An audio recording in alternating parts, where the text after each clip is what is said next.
আমন্ত্রণ দুপুরের বাংলাদেশে। শুরুতেই জানিয়ে দেব শিরোনামগুলো।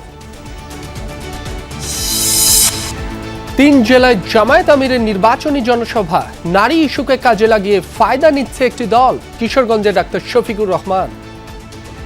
আমরা আমাদের প্রিয় জাতিকে আর ভাগ টুকরা টুকরা করতে কাউকে সুযোগ দেব না। অতীতের কাশুন্দি শেষ, ওগুলা জনগণ এখন শুনতে চায় না। ধর্ম ব্যবহার করে মানুষকে বিভ্রান্ত করছে একটি পক্ষ, অভিযোগ মির্জা ফখরুলের। নির্বাচনী জনসভায় যোগ দিতে কাল বরিশাল যাচ্ছেন তারেক রহমান। তিনি সামনাসামনি আসবেন, আমাদের সাথে হাত মিলাবেন, এটার চাইতে তো বড় পাওনা কিছু নাই। বরিশালের মানুষ তাকে অধীর আগ্রহে অপেক্ষা করছে, তাকে ব্যাপক সম্বর্ধনার মাধ্যমে গ্রহণ করার জন্য।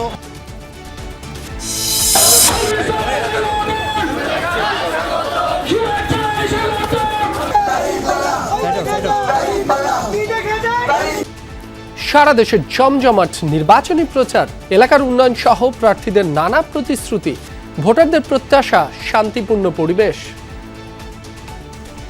আমরা এমন একটা প্রার্থী চাচ্ছি যিনি শিক্ষিত মার্জিত সভ্য হবে। আর সন্ত্রাস মাদন মুক্ত এলাকা, যারা দুর্নীতি করে তাদেরকে আমরা চাই। সহিংসতা হলেও অতীতের তুলনায় ভালো ভোটের আশা স্বরাষ্ট্র উপদেষ্টার। দলীয় এজেন্ডা বাস্তবায়নের প্রমাণ মিললে বাহিনীর সদস্যদের বিরুদ্ধে কঠোর ব্যবস্থার হুঁশিয়ারি। কোটা প্রত্যাহারের দাবিতে বিভিন্ন জেলায় ডিপ্লোমা প্রকৌশলী ও শিক্ষার্থীদের বিক্ষোভ, রেলপথ ও সড়ক অবরোধে জনভোগান্তি চরমে। নিউমরিক টার্মিনাল ইজারার প্রতিবাদে শ্রমিক কর্মচারীদের ধর্মঘট গড়ালো চতুর্থ দিনে। ডিপি ওয়ার্ল্ডকে দেয়ার নেপথ্যে কমিশন বাণিজ্য নাকি অন্য কিছু, প্রশ্ন বিভিন্ন মহলে।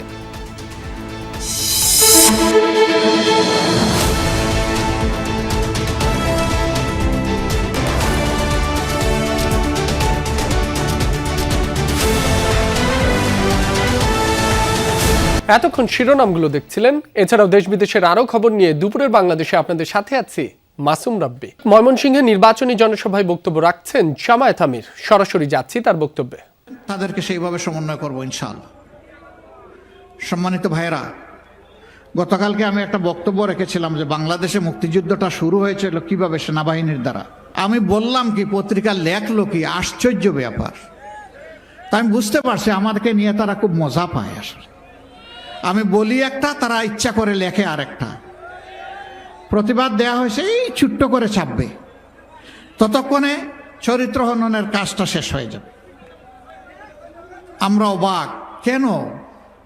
মিডিয়া তো জাতির দর্পণ, তবে এটাও ঠিক সব মিডিয়া এটা করে না। এই দুই একজন সমাজটাকে অস্থির করার জন্য, অশান্তিতে ফেলার জন্য দুই একজনই যথেষ্ট। তাদের সকলের প্রতি আমার বিনয়ী অনুরোধ, যা বলবো আপনার পছন্দ হয় ওইটাই প্রকাশ করবেন, প্রচার করবেন। যা বলবো না, আপনার মনের মাধুরী আর কল্পনা স্বপ্ন মিশিয়ে আমার কথা আপনি প্রচার করবেন না। যদি এটা করেন আমার উপরে জুলুম হবে। আমার কথা পছন্দ হয় না, আপনি ফেলে দেন, কিছুই প্রচার করিয়েন না। কিন্তু প্রচার করতে হলে আমার কথাটা হুবহু আমার মতো করে প্রচার করতে হবে। সম্মানিত ময়মনসিংহবাসী, অনেকগুলা সঙ্গত দাবি এখানকার আছে আপনাদের কাছে। আমরা ময়মনসিংহের টোটাল এখানে কি 11টা আসন নাকি? হ্যাঁ, 11টা, টোটাল 11টা আসন এখানে আছে। আপনারা প্রথম ভোটটা তো ইনশাল্লাহ হাতে দিচ্ছেন, দ্বিতীয় ভোটটা কিসে দিবেন? না শুধু পাল্লায় দিলে ইনসাফ হবে নাকি? আমরা তো ইনসাফ কায়েম করব। মানে 11 দলের পক্ষ থেকে যাকে যেখানে দেয়া হয়েছে তাকেই দিতে হবে ইনশাল্লাহ। কি দুর্বল জি না শক্ত জি? মাশাল্লাহ মাশাল্লাহ মাশাল্লাহ। এবার আমি একে একে এই সমস্ত বন্ধুদের হাতে আমি প্রতীক তুলে দিচ্ছি। আল্লাহ তাআলার দরবারে দোয়া করি আমাদের এই তুলে দেওয়াটা আল্লাহ যেন কবুল করেন, যেন বরকতময় হয়, যেন জাতির তারা পথ প্রদর্শক হিসাবে, সেবক হিসাবে, মালিক নয় সেবক হিসাবে তারা যেন এগিয়ে আসতে পারেন, আল্লাহ যেন কবুল করেন। প্রথমেই ময়মনসিংহ 1। নারী ইস্যুকে কাজে লাগিয়ে কিছু গ্রুপ জামায়াতের পেছনে লেগেছে। আইডি হ্যাকের বিষয় সবকিছু স্পষ্ট হওয়ার পরও একে নিয়ে ফায়দা লুটতে তৎপর একটি রাজনৈতিক দল, এমনটাই বলেছেন জামায়াতে ইসলামীর আমির ডাক্তার শফিকুর রহমান। সকালে নির্বাচনী জনসভায় যোগ দিয়ে কিশোরগঞ্জে তিনি বলেন, জামায়াত কারো কাছে কোনো আনুকূল্য চায় না, কিন্তু কেউ ক্ষতি করতে চাইলে ছাড় দেয়া হবে না। এ সময় নারীদের সমাজের সর্বোচ্চ সম্মানের জায়গায় রাখার প্রতিশ্রুতি দেন তিনি। আরও বলেন, ক্ষমতায় গেলে নদী দিয়ে উন্নয়ন শুরু করা হবে এবং কৃষিকে শিল্পে পরিণত করা হবে। এদেশের টাকা যারা পাচার করেছে সেই টাকা ফেরত আনারও প্রতিশ্রুতি দেন তিনি।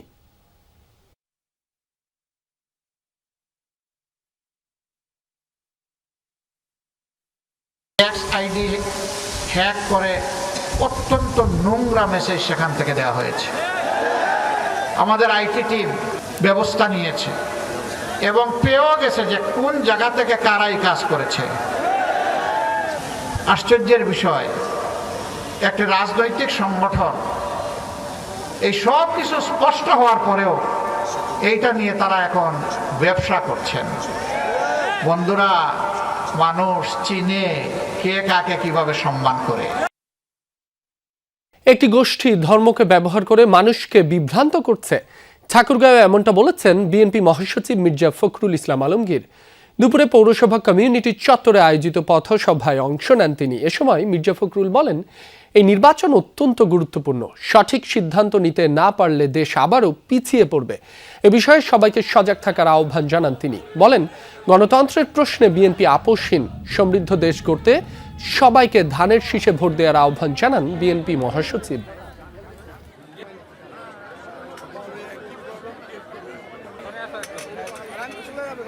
ভোটের সময় মানুষ বিভিন্নভাবে মানুষের বিভ্রান্ত করে। আপনার কাছের লোক থেকে জিততে ভুল বোঝায় যায় বিভিন্নভাবে। দুর্ভাগ্যজনকভাবে আমাদের ঠাকুরগাঁও সেই কাজটা হচ্ছে। এখানে ধর্মকে ব্যবহার করে মানুষকে বিভ্রান্ত করার চেষ্টা করা হচ্ছে। প্রায় 2 দশক পর কাল বরিশাল যাচ্ছেন বিএনপি চেয়ারম্যান তারেক রহমান। দলের চেয়ারম্যানকে বরণ করে নিতে প্রস্তুতিও চলছে জোরে সোরে। বেলস পার্ক মাঠে মঞ্চ তৈরির কাজ শেষের দিকে। নেতাকর্মীরা বলছেন, বিএনপির ঘাঁটি হিসেবে পরিচিত বরিশালে তারেক রহমানের সফর তাৎপর্যপূর্ণ। একদিন দুদিন নয়, প্রায় 20 বছর পর বরিশালে আসছেন বিএনপি চেয়ারম্যান তারেক রহমান। দলের কাণ্ডারির আগমন উপলক্ষে আনন্দের জোয়ার নেতাকর্মীদের মাঝে। সাজ রব গোটা দক্ষিণাঞ্চলে। আমরা সামনাসামনি তাকে দেখব, তিনি সামনাসামনি আসবেন, আমাদের সাথে হাত মিলাবেন, এটার চাইতে তো বড় পাওনা কিছু নাই। বিভিন্ন ধরনের আমাদের ফেস্টুন, ব্যানার এবং আমাদের ক্যাপ, তারপর গেঞ্জি, এগুলো কিন্তু অলরেডি আমরা বানানো শুরু করেছি। বরিশালের মানুষ তাকে অধীর আগ্রহে অপেক্ষা করছে, তাকে ব্যাপক সম্বর্ধনার মাধ্যমে গ্রহণ করার জন্য। জনসভার মঞ্চে পরিচয় করিয়ে দেয়া হবে বরিশাল বিভাগের 21 আসনের বিএনপি ও জোটের প্রার্থীদের। নির্বাচনের আগে তারেক রহমানের এই সফর ভোটের মাঠে ইতিবাচক প্রভাব ফেলবে বলে মনে করেন প্রার্থীরা। আমাদের পার্টির চেয়ারম্যান সাহেব যদি আমাদের প্রত্যেক প্রার্থীকে পরিচয় করিয়ে দেয়, এটা তো আমাদের জন্য একটি বাড়তি পাওয়া। তারেক রহমানের মঞ্চে আমাদেরকে দেখলে আশা করি যে বিএনপির যে নিজস্ব সমর্থন আছে সেটা আরো বৃদ্ধি পাবে। দলীয় নেতা কর্মীদের প্রত্যাশা, একজন প্রধানমন্ত্রী ভবিষ্যতে হবেন, তার কাছে যে প্রত্যাশা হবে সেই সবই প্রত্যাশা থাকবে। বিএনপি চেয়ারম্যানকে বরণ করে নিতে প্রস্তুত দক্ষিণাঞ্চলের নেতাকর্মীরা। উচ্ছ্বাস উদ্দীপনার মাঝেও মাথায় রাখা হচ্ছে নির্বাচনী আচরণবিধি। আমরা তাকে বরণ করার জন্য সর্বরকম প্রস্তুতি নিচ্ছি। আপনারা জানেন যে ইতিমধ্যে আমরা একটা বিভাগীয় প্রস্তুতি সভা করেছি। আমাদের 19টি ধানের শীষের আসনের প্রার্থীরা সেখানে উপস্থিত ছিলেন। আমরা ইচ্ছা মতো তাকে বরণ করতে পারবো না, আমাদের মনের ইচ্ছা মতো, কারণ নির্বাচনী কিছু আইন টাইন আছে, তার মধ্যে থেকে যা করা যায়। পূর্ব নির্ধারিত কর্মসূচি অনুযায়ী বুধবার বেলা 12টায় ঐতিহাসিক বেলস পার্ক ময়দানে জনতার উদ্দেশ্যে ভাষণ দেবেন বিএনপির চেয়ারম্যান তারেক রহমান। দর্শক, তারেক রহমানের নির্বাচনী জনসভার প্রস্তুতি নিয়ে আরো খবর জানাতে বরিশাল থেকে যুক্ত হচ্ছেন সহকর্মী কাউসার হোসেন। কাউসার, সফরে তারেক রহমানের বিভাগীয় কর্মসূচি সম্পর্কে বিস্তারিত জানাবেন। সাধারণ মানুষের আগ্রহ কেমন দেখছেন, কতটা উচ্ছ্বসিত তারা? রাব্বি, প্রায় 2 দশকের অপেক্ষা দক্ষিণ অঞ্চলের 6 জেলার বিএনপি অঙ্গ সংগঠনের নেতাকর্মীদের, সেই অপেক্ষার অবসান করতে যাচ্ছেন। আগামীকাল বরিশালে আসছেন বিএনপির চেয়ারম্যান তারেক রহমান এবং তিনি বরিশালের যে ঐতিহ্যবাহী বেলস পার্ক মাঠ রয়েছে সেই বেলস পার্ক মাঠে তিনি বক্তব্য রাখবেন সাধারণ মানুষ এবং দলের নেতাকর্মীদের উদ্দেশ্যে। এরই মধ্যে কিন্তু মঞ্চের কাজ প্রায় শেষের দিকে, শেষ সময়ের কাজ চলছে এবং এই বেলস পার্ক মাঠে কিন্তু একটি স্থায়ী মঞ্চ রয়েছে এবং সেই মঞ্চটি আরও কাঠ দিয়ে প্রশস্ত করা হচ্ছে, যাতে এই দক্ষিণ অঞ্চলের যারা বিএনপির নেতৃবৃন্দ রয়েছে, সিনিয়র নেতৃবৃন্দ রয়েছে বা যারা দক্ষিণাঞ্চলের 21 আসনে বিএনপি এবং বিএনপি জোটের যে যারা প্রার্থী রয়েছে তারা যাতে মঞ্চে উপস্থিত থাকতে পারেন। এবং তারেক রহমানের বরিশাল আগমন উপলক্ষে কিন্তু বিএনপির শীর্ষ পর্যায় থেকে শুরু করে একেবারে তৃণমূল পর্যায় পর্যন্ত যারা নেতাকর্মী রয়েছে তাদের মধ্যে কিন্তু আনন্দের জোয়ার বইছে। তারা কিন্তু বলছেন যে দীর্ঘদিন পরে তারা তারেক রহমানকে দেখতে পারবেন, কারণ এর আগে যখন তিনি লন্ডনে ছিলেন তখন তাকে টেলিভিশনে দেখেছেন, স্কাইপিতে দেখেছেন, দেশে ফেরার পরে আর তাকে সরাসরি দেখা হয়নি এবং তাকে সরাসরি দেখতে এই অঞ্চলের মানুষ, এই বেলস পার্ক মাঠে লাখো মানুষের আগামীকাল ঢল নামবে বলে বিএনপির শীর্ষ পর্যায় থেকে মনে করছেন। রাব্বি। কাউসার, আপনাকে ধন্যবাদ। রাজধানীতে নির্বাচনী প্রচারণায় ব্যস্ত বিএনপির প্রার্থীরা। সকাল থেকেই রাজধানীর বিভিন্ন এলাকার পাড়া মহল্লায় গণসংযোগ করছেন তারা। ভোট চাইছেন ধানের শীষের পক্ষে। রাজধানীর পল্লবী এলাকায় প্রচারণা করেন ঢাকা 16 আসনের বিএনপির প্রার্থী আমিনুল হক। অভিযোগ করেন জামায়াতে ইসলামীর নেতারা অপপ্রচার চালিয়ে নির্বাচনী পরিবেশ অস্থির করার চেষ্টা করছে। জানান, কেউ যদি নির্বাচনকে ভিন্ন খাতে প্রবাহিত করার অপচেষ্টা করে তা বিএনপির নেতা কর্মী সমর্থকরা শক্ত হাতে দমন করতে প্রস্তুত। দিনভর রূপনগর টিনশেড 1 থেকে 16 নম্বর রোড, দুয়ারিপাড়া ভোলা বস্তি এলাকা এবং ওয়াসা কোয়ার্টার সংলগ্ন এলাকায় জনসংযোগ করেন তিনি। এদিকে গুলিস্তান এলাকায় সকালে গণসংযোগ করেন বিএনপির ঢাকা 8 আসনের প্রার্থী মির্জা আব্বাস। তিনি বলেন, নব্য প্রার্থীদের কথাবার্তায় ইলেকশন ইঞ্জিনিয়ারিং ইঙ্গিত পাওয়া যাচ্ছে। নির্বাচনের দিন কেন্দ্র পাহারা দিতে হবে বলে মন্তব্য করেন তিনি। দর্শক, রাজধানীর প্রচারণার আরও খবর জানাতে যোগ দিচ্ছেন সহকর্মী আরিফুর রহমান সবুজ। তিনি আছেন গুলিস্তান এলাকায়। সবুজ, আপনি বর্তমানে কোন এলাকায় আছেন? প্রার্থীদের প্রচার গণসংযোগ সেখানে কেমন দেখছেন?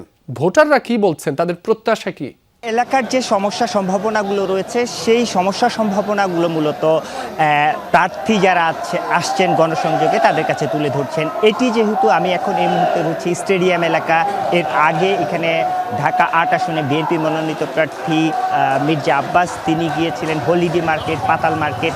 এই এলাকাগুলো যেহেতু ক্ষুদ্র ব্যবসায়ীদের এলাকা, এই এলাকার মানুষজনের ব্যবসায়িক যে সমস্যাগুলো রয়েছে সেই সমস্যাগুলোর কথা ব্যবসায়ীরা যেমন তুলে ধরেছেন, তিনিও আসলে জানতে চেয়েছেন। এবং স্বাভাবিকভাবেই এইসব এলাকা কেন্দ্রিক দীর্ঘদিন ধরে যে মির্জা আব্বাসের যে বিরোধী প্রার্থী অর্থাৎ এনসিপির যে প্রার্থী নাসিরউদ্দিন পাটোয়ারি, তিনি দীর্ঘদিন ধরেই চাঁদাবাজির অভিযোগ একটি করে আসছেন।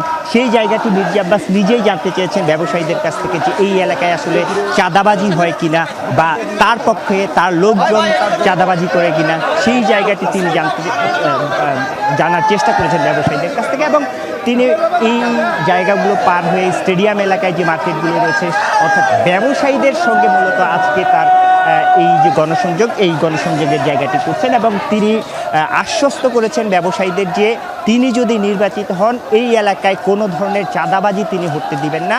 এবং শুধু চাঁদাবাজি নয়, চাঁদাবাজির পাশাপাশি সন্ত্রাসী কর্মকাণ্ড, মাদকের যে বাহার সেটি, মাদকের যে বিস্তার সেটিও যেন বন্ধ করা যায়, সেই জায়গাটি তিনি জোর দিয়ে বলেছেন। এবং একই পাশাপাশি তিনি অভিযোগ করেছেন যে তার বিরোধী পক্ষের যে প্রার্থীরা তারা যেভাবে যেই ইঙ্গিত করে কথা বলছেন তিনি অভিযোগ করছেন, অর্থাৎ মির্জা আব্বাস অভিযোগ করছেন যে ইলেকশন ইঞ্জিনিয়ারিং হয় কিনা এই জায়গাটি আমরা সন্দেহ প্রকাশ করছি, কারণ এই ধরনের কথাবার্তা কিন্তু তার যে বিরোধী পক্ষ সেই বিরোধী পক্ষ ইঙ্গিত করছেন তাদের কথাবার্তায় সেই বিষয়টি ধীরে ধীরে স্পষ্ট হয়ে যাচ্ছে। সেক্ষেত্রে তিনি তার যে নেতাকর্মীরা রয়েছেন তার নেতাকর্মীদেরকে সতর্ক করছেন, পরামর্শ দিচ্ছেন ভোটের দিন যেন কোনো ধরনের এই ধরনের সুযোগ কেউ না পায়, ভোট কেন্দ্র যেন পাহারা দেয় এবং শেষ পর্যন্ত যেন থাকে সেই জায়গাটি নিশ্চিত করার চেষ্টা করছেন, তার নেতাকর্মীর উদ্দেশ্যে বলার চেষ্টা করছেন।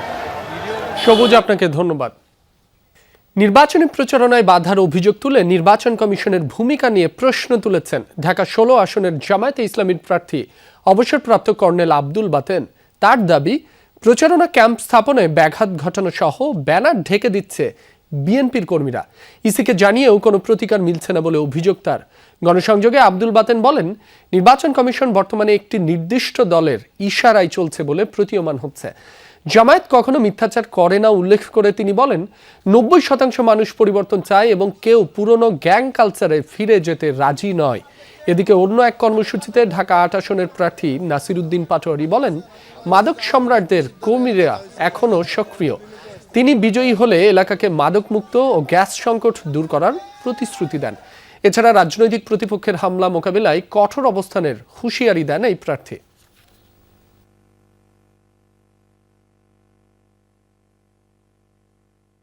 মানুষ পরিবর্তন চায়, কারণ হচ্ছে যে মানুষ আর ওই আগের অবস্থার পুনরাবৃত্তি চায় না। আমাদের একটা ক্যাম্প করা আছে, ওনারা পরবর্তীতে আমাদের ক্যাম্পের সঙ্গে খুঁটির সাথে লাগাই ক্যাম্প করছে, আমাদের ব্যানার ঢেকেতেছে। আমরা বর্জ্য ব্যবস্থাপনা ঢাকা 8 ইনশাল্লাহ সুন্দর করব। এখন আমরা শুনতে পাচ্ছি বিভিন্ন জায়গায় মাদক সম্রাটের কর্মীরা হলো মাদক নিয়ে ধরা খাচ্ছে। আমরা ঢাকা 8কে মাদক মুক্ত করব ইনশাল্লাহ। ভোটের সময় যতই এগিয়ে আসছে ততই বাড়ছে প্রার্থীদের দৌড়ঝাঁপ। নেতাকর্মী ও সমর্থকদের নিয়ে ছুটছেন ভোটারদের বাড়ি বাড়ি। মিছিল, সভা সমাবেশ, উঠান বৈঠকের মাধ্যমেও প্রচার চালাচ্ছেন তারা। এলাকার উন্নয়নের পাশাপাশি নানা প্রতিশ্রুতি দিচ্ছেন ভোটারদের। বিভিন্ন রাজনৈতিক দলের প্রার্থীদের পাশাপাশি প্রচারণায় সরব স্বতন্ত্র প্রার্থীরাও। ভবিষ্যৎ পরিকল্পনা তুলে ধরে ভোটারদের মন জয়ের চেষ্টা করছেন তারা। কোথাও কোথাও প্রার্থীদের পাল্টাপাল্টি অভিযোগে ছড়াচ্ছে উত্তাপ। ভোটারদের প্রত্যাশা শান্তিপূর্ণ পরিবেশে সুষ্ঠু ও নিরপেক্ষ নির্বাচন। প্রার্থীদের দেয়া প্রতিশ্রুতির বাস্তবায়ন চান তারা। এদিকে আইন শৃঙ্খলা পরিস্থিতি স্বাভাবিক রাখতে বিভিন্ন জেলায় পুলিশ ও সেনাবাহিনীর পাশাপাশি কাজ করছে বিজিবি।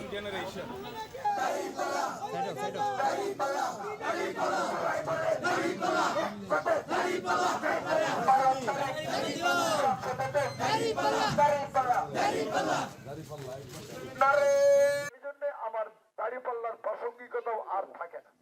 আপনারা কেমন আছেন? আমার ইউনিয়নে সনাতন ধর্মাবলম্বী কয়েকজন ভাইয়ের ভাই আছে। কোথায় আছে? কিছু করতে পারে। এই ভালো মানুষটা যে কত মানুষ ভালো দেশে আসছে, তো সোহাগ এবং ইয়াং জেনারেশন যারা দুর্নীতি করে তাদেরকে আমরা চাই না। সিংড়াবাসী আমরা আদর্শবান, শিক্ষিত এবং ভদ্র মানুষকেই এই সিংড়াবাসী কামনা করছে। যিনি সিংড়ার সার্বিক উন্নয়নে অবদান রাখবেন এবং এই সিংড়াকে একটি আধুনিক সিংড়া হিসেবে গড়ে তুলবেন, তেমন প্রার্থী আমরা চাই। শেরপুরের নির্বাচনী সহিংসতায় দায়ের করা হত্যা মামলায় এক স্বেচ্ছাসেবক দল নেতাকে গ্রেফতার করেছে জেলা গোয়েন্দা পুলিশ। গত রাতে ঝিনাইগাতি উপজেলার বনগাঁও এলাকা থেকে তাকে গ্রেফতার করা হয়। গ্রেফতার মাহমুদুল হাসান রুবেল, ঝিনাইগাতি উপজেলার স্বেচ্ছাসেবক দলের যুগ্ম আহ্বায়ক। পুলিশ জানায়, হত্যা মামলার 55 নম্বর আসামি রুবেল। গোপন তথ্যের ভিত্তিতে অভিযান চালিয়ে তাকে গ্রেফতার করা হয়। এ নিয়ে এক বিবৃতিতে জেলা স্বেচ্ছাসেবক দলের নেতারা জানান, নির্বাচন বাধাগ্রস্ত করতে মিথ্যা মামলা দিয়েছে জামায়াত। গ্রেফতার রুবেলের মুক্তির দাবি করেন তারা। গত 28 জানুয়ারি বিকেলে শেরপুরের ঝিনাইগাতি উপজেলা প্রশাসনের আয়োজনে নির্বাচনী ইস্তেহার ঘোষণা অনুষ্ঠানে চেয়ারে বসাকে কেন্দ্র করে জামায়াত ও বিএনপির নেতা কর্মীদের মধ্যে সংঘর্ষে নিহত হন শ্রীবর্দী উপজেলা জামায়াতের সেক্রেটারি রেজাউল করিম। পরে মাহমুদুল হক রুবেলকে প্রধান আসামি করে 231 জনের নামে মামলা করেন নিহতের স্ত্রী। সোমবার রুবেল সহ 40 জনকে জামিন দেন হাইকোর্ট। সহিংসতা হচ্ছে, তারপরও অতীতে যে কোনো নির্বাচনের চেয়ে ভোট সুষ্ঠু হবে বলে আশাবাদ ব্যক্ত করেছেন স্বরাষ্ট্র উপদেষ্টা মোহাম্মদ জাহাঙ্গীর আলম চৌধুরী। সকালে আগারগাঁও কোস্ট গার্ডের অনুষ্ঠানে এ কথা বলেন তিনি। জানান, নির্বাচনে দলীয় এজেন্ডা বাস্তবায়নের প্রমাণ মিললে কঠোর আইনানুগ ব্যবস্থা গ্রহণ করা হবে। উপদেষ্টা আরও জানান, ভোট নির্বিঘ্ন করতে কোস্ট গার্ডের 3595 জন সদস্য মোতায়েন থাকবে। এর আগে দেশের সমুদ্রসীমা ও উপকূলীয় নিরাপত্তায় বিশেষ অবদানের স্বীকৃতি স্বরূপ বাংলাদেশ কোস্ট গার্ডের 40 জন সদস্যদের হাতে পদক তুলে দেওয়া হয়।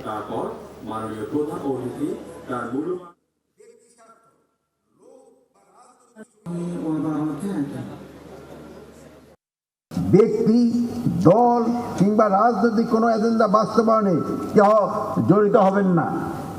নির্বাচনে আপনারা আইন, বিধি ও জননিরাপত্তা প্রাধান্য দিয়ে কাজ করবেন। যদি কারো বিরুদ্ধে কোনো প্রকার কোনো প্রার্থীর পক্ষে কাজ করার বা কোনো দলীয় এজেন্ডা বাস্তবায়নের প্রমাণ পাওয়া যায়, তবে তার বিরুদ্ধে আইনানুগ ব্যবস্থা গ্রহণ করা হবে। দর্শক, আবারও নির্বাচনী প্রচারণার খবর জানবো। এবার নরসিংদী থেকে যুক্ত হচ্ছেন আমাদের সহকর্মী আইয়ুব খান সরকার। আইয়ুব, প্রার্থীদের গণসংযোগ কেমন দেখছেন? কি প্রতিশ্রুতি দিচ্ছেন তারা? ভোটাররা কি বলছেন? রাব্বি, আমি রয়েছি নরসিংদী সদর এক আসনে রয়েছি, এখানে শিলবান্দি ইউনিয়নে রয়েছি। আপনি জানেন যে নরসিংদী সদর এক আসন থেকে বিএনপির কেন্দ্রীয় নেতা এবং নরসিংদী সদর এক আসনের প্রার্থী খালিল কবির খোকন এখানে ভোটের মাঠে লড়াই করছেন।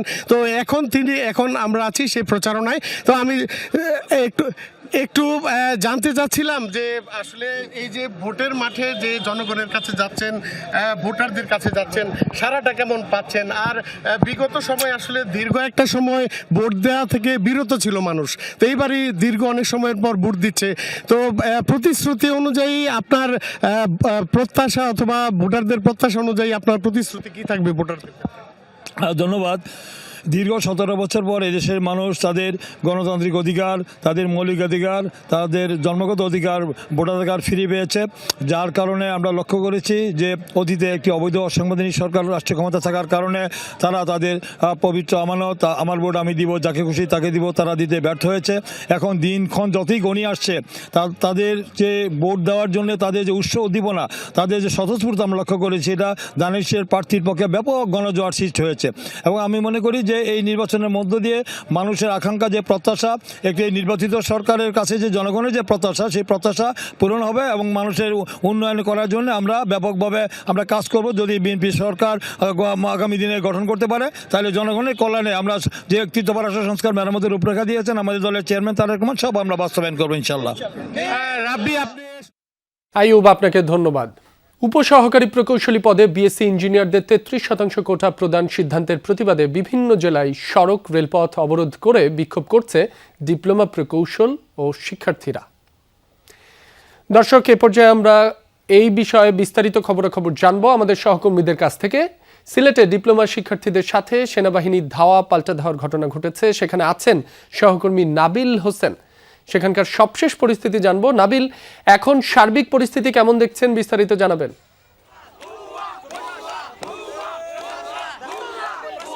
দেখুন রাব্বি, পরিস্থিতি এখনো অনেকটা বলা যায় যে উত্তেজনাকর পরিস্থিতি বিরাজ করছে। আমরা আছি সিলেটের অন্যতম ব্যস্ত সড়ক চৌহাট্টা সড়কে, এবং কিছুক্ষণ আগে এই সড়কটি যারা পলিটেকনিক ইনস্টিটিউটের যারা শিক্ষার্থীরা তারা তাদের যে 10ম গ্রেড, সেই গ্রেড বাস্তবায়নের দাবিতে তারা এখানে অবস্থান কর্মসূচি পালন করছিলেন।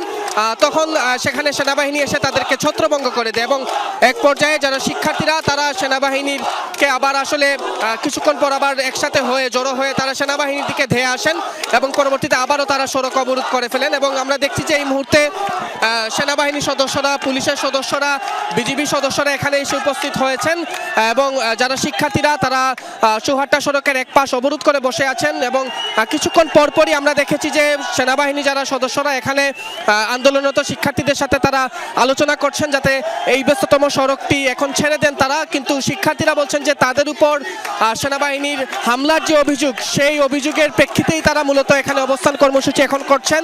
তাদের কর্মসূচি 1টা পর্যন্ত ছিল, কিন্তু তারা অভিযোগ করছেন তাদের উপর সেনাবাহিনী হামলা করেছে, এবং সেই হামলার প্রেক্ষিতেই তারা এখানে অবস্থান কর্মসূচি পালন করছেন। এবং তারা বলছেন যে তারা আসলে তাদের এই কর্মসূচি অব্যাহত রাখবেন, এবং এই ঘটনা তারা তীব্র আসলে তারা এখানে বলছেন এই ঘটনা ন্যাক্কারজনক। তবে আইনশৃঙ্খলা রক্ষাকারী বাহিনী বলছেন সড়ককে অবমুক্ত করার জন্য, সড়ককে নাবিল, আপনাকে ধন্যবাদ। আমরা দেখতে পাচ্ছি আমাদের সাথে যুক্ত হয়েছেন গাজীপুর থেকে আমাদের সহকর্মী পলাশ প্রধান।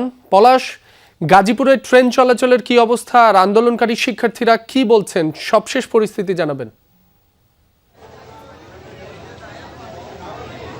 আন্দোলনকারী শিক্ষার্থীরা বলছে যতক্ষণ পর্যন্ত তাদের যে দাবি দাওয়া অভিযোগগুলি ছিল সেটি যদি না মেনে না হয়, সেক্ষেত্রে তারা এই আন্দোলন চালিয়ে যাবে। এত করে কিন্তু আমরা দেখেছি যে গাজীপুর যে রেল জংশন এলাকা, সেখানে 2টি ট্রেন, টঙ্গী অংশে একটি এবং কালিয়াকৈর হাইটেক পার্ক একটি এবং শ্রীপুর একটি, মোট 5টি ট্রেন কিন্তু ভিন্ন ভিন্ন জায়গায় আটকে রয়েছে। এবং এই যে যাত্রীরা যাত্রীরা কিন্তু অতিষ্ঠ হয়ে গেছে। আমি যদি একটু দৃশ্য দেখানোর চেষ্টা করি, এখানে যে যাত্রীরা প্রায় কয়েকশো যাত্রীরা কিন্তু তারা কিন্তু এখানে একটি শাখা সড়ক রয়েছে, যে সড়ক দিয়ে কিছুক্ষণের মধ্যে জামাতের যে আমির রয়েছে তিনি গাজীপুরে একটি সভায় মঞ্চ আসবে, সেই রাস্তাটি তারা অবরোধ করে তারাও বিক্ষোভ করবে। তারাও বলবে যে আসলে প্রশাসন এতক্ষণ হয়েছে, 3 ঘন্টা অতিবাহিত হয়েছে, এখনো পর্যন্ত কেন এই ট্রেনগুলো ভিন্ন ভিন্ন জায়গায় রয়েছে, যে কারণে তাদের এই যে ভোগান্তির কারণে তারাও আসলে এই ছাত্রদের সাথে মিলে ভিন্নভাবে তারাও প্রতিবাদ করবে। এই প্রতিবাদের পর যদি আসলে এই ট্রেনগুলো আসলে ছেড়ে দেওয়া হয় তাহলে তাদের গন্তব্যস্থানে যাবে।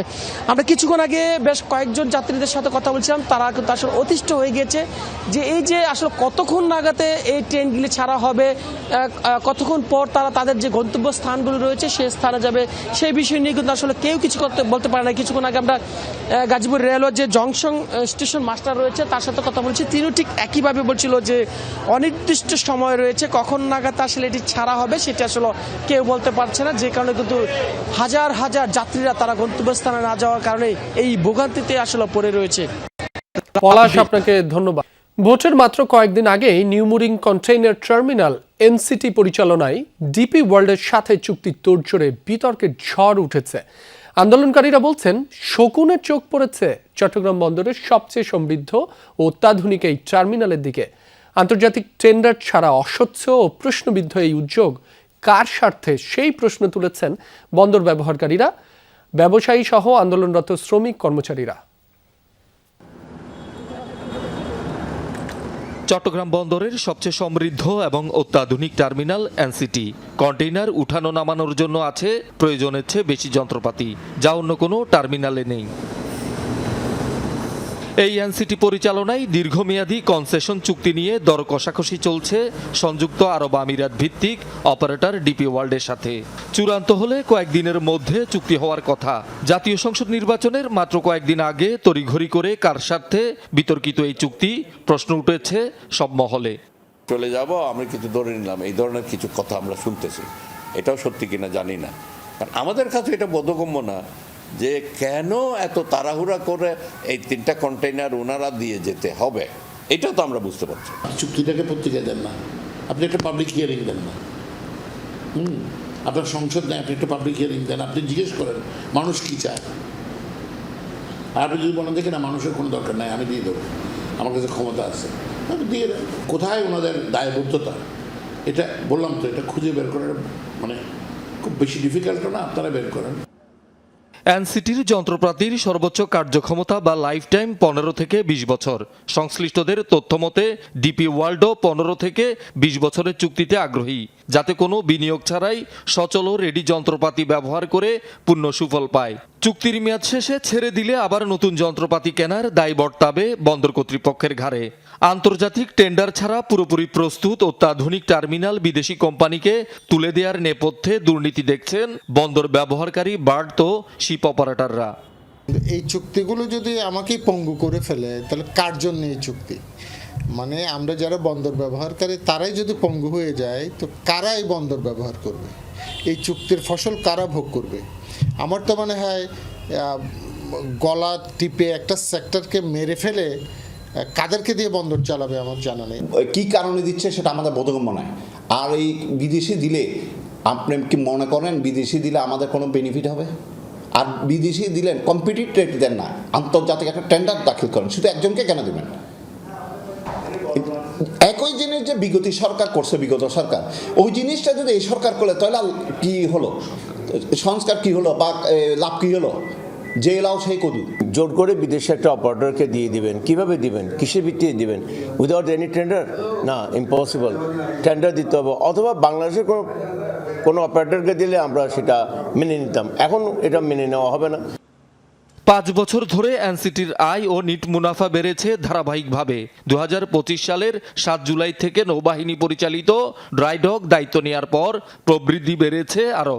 তারপরও অস্বচ্ছ গোপন চুক্তির নেপথ্যে একটি সিন্ডিকেটের কমিশন বাণিজ্যকে দুষছেন বন্দরের শ্রমিক কর্মচারী ও ট্রেড ইউনিয়নের নেতারা। আমাদের দুটো কমিশন বাণিজ্য করার জন্য কিছু লোক উঠু পড়ে লেগেছে, তার সাথে আমাদের মনে হয় আজকে যে সরকার প্রধান আছেন তিনি কোনো ধরনের ইয়ে করে আসছেন, মানে আমেরিকার কাছে কোনো বন্ড দিয়ে আসছেন যে আমি তোমাদেরকে ক্ষমতায় বসালে আমি এটা করে দেবো। আমাদের পরিবহন উপদেষ্টা ব্রিগেডিয়ার নির্বাহী পরিচালক আসিফ মাহমুদ হারুন বন্দরের চেয়ারম্যান, তারা এখান থেকে কমিশন খাওয়ার জন্য এটাকে তড়িঘড়ি করে চুক্তি করার জন্য নিয়ে যাচ্ছে। আমরা মনে করি যে এটা দেশের জন্য আত্মঘাতী। বিতর্কিত এই চুক্তির সিদ্ধান্তের প্রতিবাদে গত শনিবার থেকে শ্রমিক কর্মচারীদের কর্মবিরতি আর উত্তাল আন্দোলনে অচল চট্টগ্রাম বন্দর। শহীদুল সুমন, যমুনা নিউজ, চট্টগ্রাম। ভোলা 2 আসনে দৌলত খানের নির্বাচনী প্রচারকে কেন্দ্র করে বিএনপি ও জামায়াত নেতাকর্মীদের মধ্যে সংঘর্ষ হয়েছে। এতে আহত হয়েছেন 6 জন। সকালে উপজেলার মুন্সিরহাট এলাকায় এই ঘটনা ঘটে। স্থানীয়রা জানায়, এলাকায় গণসংযোগের সময় বিএনপি ও জামায়াত নেতাকর্মীরা মুখোমুখি হলে উত্তেজনা দেখা দেয়। এক পর্যায়ে বাধে সংঘর্ষ। খবর পেয়ে পুলিশ, নৌবাহিনী ও কোস্টগার্ড গিয়ে পরিস্থিতি নিয়ন্ত্রণে আনে। আহতদের উদ্ধার করে নেওয়া হয় স্থানীয় হাসপাতালে। সংঘর্ষের জন্য একে অন্যকে দুষছে দুপক্ষ। মারামারির পর এলাকার পরিস্থিতি থমথমে। ঢাকা দক্ষিণ সিটি কর্পোরেশনের সমন্বিত উদ্যোগে রাজধানীতে নীরব এলাকা বাস্তবায়ন অভিযান পরিচালনা শুরু হয়েছে। সকালে শিক্ষা চত্বর ও হাইকোর্ট মোড়ে এ প্রচারণা ও অভিযান চালানো হয়। এতে শব্দ দূষণ প্রতিরোধে বিভিন্ন সচেতনতামূলক প্ল্যাকার্ড প্রদর্শন করা হয়। এ সময় পরিবেশ উপদেষ্টা সৈয়দা রিজওয়ানা হাসান বলেন, ঢাকার যেসব এলাকায় নীরব এলাকা ঘোষণা করা হয়েছে তা নির্বাচনের পর নতুন সরকার বাস্তবায়ন করবেন। অতিরিক্ত হর্ন বাজানোর বদঅভ্যাস থেকে বেরিয়ে আসার আহ্বান জানান তিনি। এ সময় অতিরিক্ত হর্ন বাজালে সর্বোচ্চ 10,000 টাকা জরিমানা ও 3 মাসের জেল সাজার বিধানের কথা স্মরণ করিয়ে দেন পুলিশ কর্মকর্তারা।